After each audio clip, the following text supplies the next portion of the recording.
خوبید همچنان عزیز این بازار رسنشا باید در خدمت شما آسیامک نهار دارد در خدمت شما هستم بفرمایید بیچاره هستم بیچاره نهار فرمایید نهار بخوریم هستم اینا میشه اینا آقا دو سر بریم آقا سلام نهار باید نهار باید این پلو از این مسیر باید از این آبریزه رو باید آره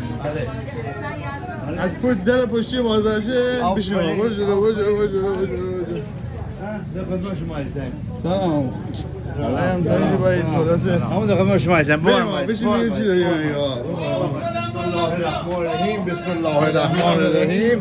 خدایا تو تازه پلای شروع بودم اینا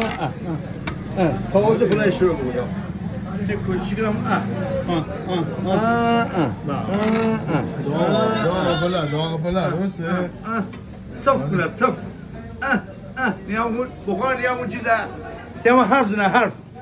حرف زنه چی دا که باید من بخور دیگه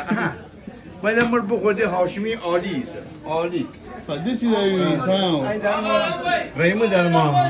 در خدمت جناب علی زن همه تمام گوشت نیامون تمام گوشت غلیظ و تمام گوشت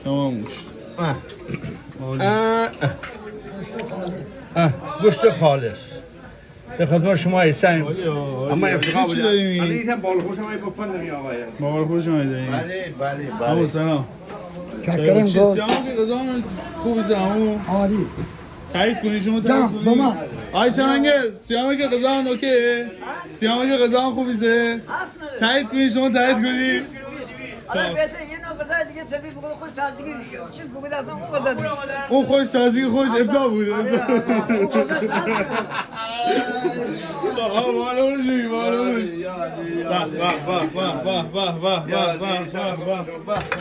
تمام شوید تمام نیامون این مرغان نیامون تمام مرغانه همین خونه مرغان شنا تمام مرغانه تمام مرغانه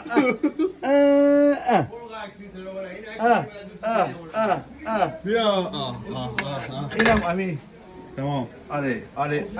تمام حاضر